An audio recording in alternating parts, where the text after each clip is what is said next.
Assalamualaikum warahmatullahi wabarakatuh. Terima kasih Bapak telah memberikan kesempatan pada kelompok kami untuk menyampaikan presentasi mengenai keterkaitan nilai-nilai Pancasila dalam video sidang skripsi berjudul pemanfaatan uang ganti rugi pengadaan tanah dan dampaknya terhadap kesejahteraan pihak yang berhak mendapatkan ganti rugi. Pertama-tama, izinkan saya berpantun. Gubernur datang mencari aspirasi, masyarakat mencari solusi. Izinkan kami presentasi, semoga mendapat apresiasi.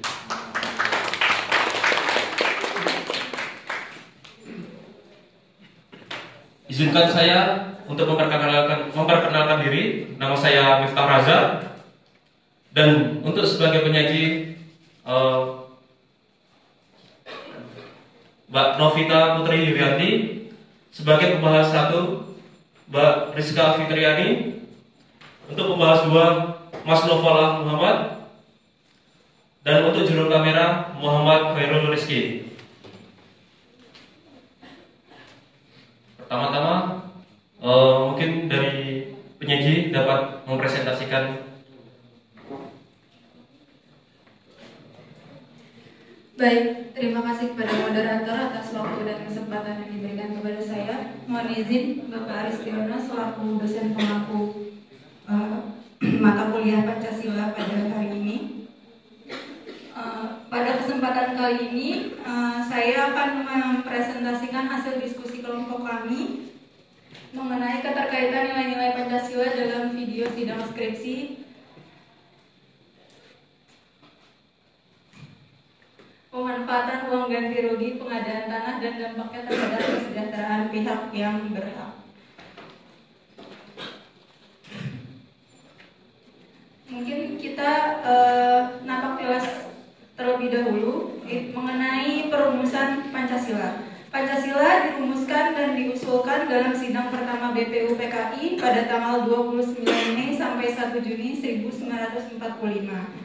Yang mana dalam sidang tersebut pembahasannya berkaitan dengan dasar negara Indonesia.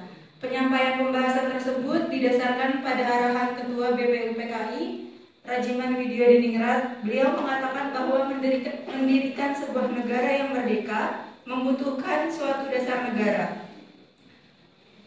Pengusulan rumusan Pancasila itu diusulkan oleh 3 tokoh pada slide ini. Yang pertama itu Muhammad Yamin. Beliau mengusulkan pada tanggal 29 Mei 1945. Usulan beliau ini terdapat 2, yaitu usulan secara lisan dan usulan tertulis. Usulan lisan ada 5 poin. Yang pertama itu peri kebangsaan, yang kedua peri kemanusiaan, yang ketiga peri ketuhanan, yang keempat peri kerakyatan, dan yang kelima kesejahteraan rakyat.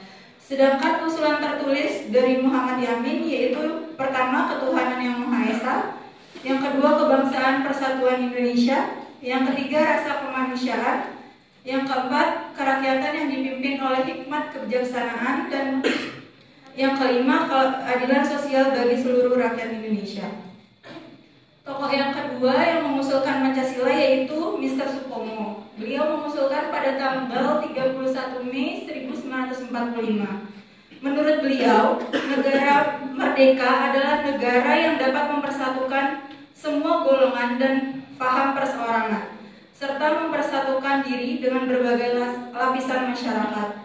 Maka dari itu beliau mengusulkan 5 sila yang di depan ini. Yang pertama itu persatuan atau unitarisme, yang kedua kekeluargaan, yang ketiga keseimbangan lahir dan batin, yang keempat musyawarah, dan yang kelima keadilan rakyat. Tokoh yang ketiga yaitu Insinyur Soekarno yang diusulkan pada tanggal 1 Juni 1945. Menurut Insinyur Soekarno, usulan yang dia berikan itu berbentuk filosofis, yaitu fundamen, filsafat, pikiran, jiwa, hasrat yang sedalam-dalamnya. Soekarno ini juga mengusulkan dasar negara dengan sebutan Pancadharma. 5 usulan Soekarno ini yang pertama adalah kebangsaan Indonesia, yang kedua internasional atau peri kasih, yang keempat kesejahteraan sosial, yang kelima ketuhanan yang Maha Esa. Setelah proses pengusulan dalam sidang BPU PKI tersebut, pada tanggal 22 Juni 1945, melalui Panitia 9, disusun kembali rumusan dasar negara dalam sebuah naskah yang dikenal Piagam Jakarta. Susunan 5 dasar negara tersebut yaitu yang pertama ketuhanan dengan kewajiban menjalankan syariat Islam bagi pemeluk-pemeluknya. Yang kedua kemanusiaan yang adil dan beradab. Yang ketiga persatuan Indonesia. Yang keempat kerakyatan yang dipimpin oleh hikmat kebijaksanaan dalam permusyawaratan perwakilan. Yang kelima keadilan sosial bagi seluruh rakyat Indonesia. Namun beberapa tokoh perwakilan dari Indonesia Timur mengatakan keberatan dengan sila yang pertama tersebut karena rakyat Indonesia dinilai tidak hanya berasal dari kalangan Muslim. Dengan demikian perubahan sila pertama itu menjadi ketuhanan yang Maha Esa. Setelah itu pada tanggal 18 Agustus 1945 Pancasila ditetapkan sebagai dasar negara dalam sidang pengesahan UUD 1945 oleh PPKI. Dalam sidang tersebut ditempatkan rumusan Pancasila sebagai dasar negara pada alinea keempat pembukaan Undang-Undang 1945.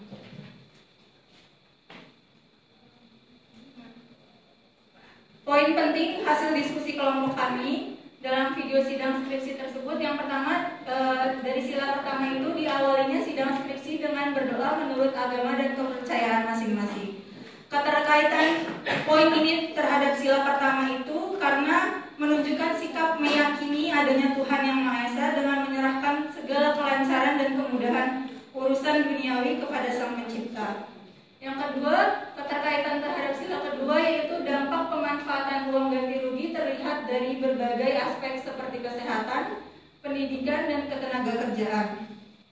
Kaitannya dengan sila kedua itu karena menunjuk sikap pemerintah yang menjunjung tinggi nilai kemanusiaan sebagaimana masyarakat yang tanahnya tergusur oleh pembangunan infrastruktur diberikan ganti rugi oleh pemerintah, sehingga masyarakat dapat mengolah uang tersebut untuk kehidupan mereka. Keterkaitan dengan sila ketiga yaitu kesejahteraan pihak yang berhak atas pengadaan tanah meningkat melalui pemenuhan kebutuhan dasar dan usaha baru.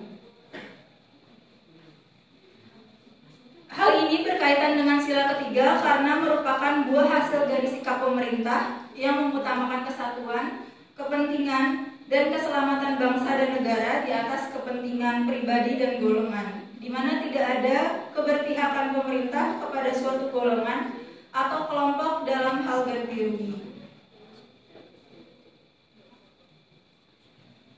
Untuk sila keempat, ini ada poin pemerintah disarankan untuk memberikan sosialisasi dan pelatihan bagi pihak yang berhak agar dapat memanfaatkan uang ganti rugi dengan bijak. Hal ini berkaitan dengan harus dilaksanakannya menunjukkan sikap pemerintah yaitu musyawarah untuk mencapai mufakat demi hal-hal yang menyangkut kepentingan bersama dengan semangat kekeluargaan. Dari diadakannya sosialisasi dan pelatihan pemerintah dan masyarakat akan membuka ruang diskusi sehingga pemerintah juga tahu mengenai kondisi dan keluh kesah masyarakat. Yang terakhir sila kelima yaitu pembangunan infrastruktur memerlukan tanah dan pengadaan tanah harus dilakukan dengan prinsip keadilan serta memberikan manfaat bagi masyarakat. Hal tersebut menunjukkan upaya sikap pemerintah untuk menanamkan rasa adil dan kesetaraan di dalam menjalankan program-program pemerintahan kepada semua kalangan masyarakat. Mungkin sekian presentasi dari saya. Saya kembalikan ke moderator. Terima kasih Mbak Novita atas presentasi pada poin penting dalam sidang skripsi sebagai tugas 4 ini. Kemudian dilanjutkan dengan pembahas 1 Mbak Rizka Fitriani untuk menanggapi presentasi dari Mbak Novita.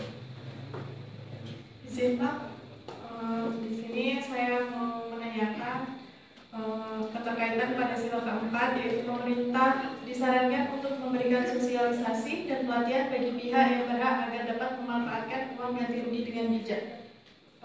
Bagaimana cara pemerintah untuk melakukan hal tersebut, Mbak?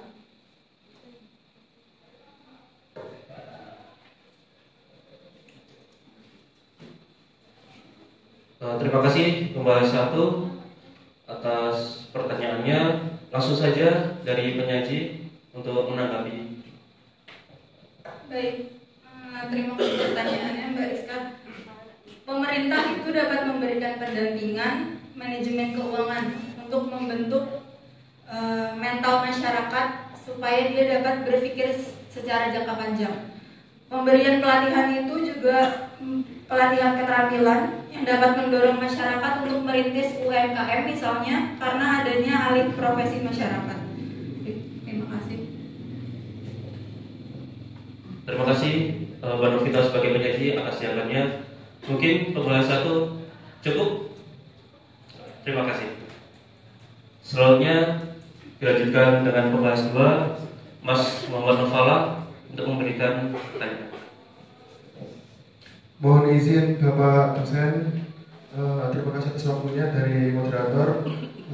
Ini kan di sila kelima bahwa pengadaan tanah harus dilakukan dengan prinsip keadilan serta memberikan manfaat bagi masyarakat. Nah, kemudian pertanyaan saya, apakah dampak negatif apabila pengadaan tanah tidak mengindahkan keadilan bagi masyarakat? Mungkin itu pertanyaannya. Terima kasih. Terima kasih Mas Nofala atas pertanyaannya. Mungkin langsung saja Mbak Novita untuk menjawab. Terima kasih. Mungkin dampak negatifnya itu maksudnya jika tidak diganti rugi, tidak dilakukan ganti rugi. Oke. Mungkin kalau tidak dilakukan ganti rugi itu bisa menimbulkan dampak seperti meningkatnya rasa ketidakpuasan atau ketegangan sosial terhadap masyarakat itu sendiri. Terus yang kedua itu memunculkan konflik dan bisa demonstrasi yang bisa mengganggu persatuan bangsa. Terus yang terakhir mungkin masyarakat akan merasa hak-haknya terabaikan karena bertentangan dengan nilai kemanusiaan dan keadilan pada Pancasila itu sendiri. Baik, cukup mungkin itu yang bisa saya sampaikan. Terima kasih Mbak Novita atas tanggapannya atas pertanyaan dari Mas Nofala. Mungkin dari Mas Nofala. Terima kasih.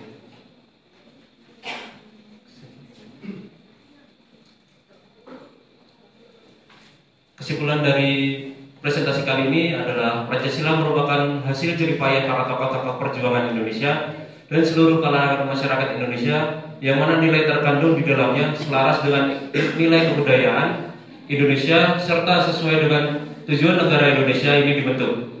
Maka dari itu kita sebagai kaum penerus kemerdekaan Indonesia sudah sepatutnya untuk menjalankan, melanjutkan, mengorbankan dan menambahkan nilai-nilai Pancasila dalam setiap lini kehidupan baik berbangsa dan bernegara.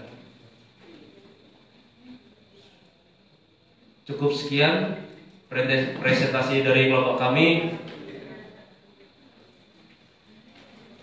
Tak elok rasanya jika membuka dengan pantun, maka ditutup dengan pantun. Ada hujan, ada petir. Petir menyambar di rumah si ratu. Terima kasih sudah hadir. Wassalamualaikum warahmatullahi wabarakatuh.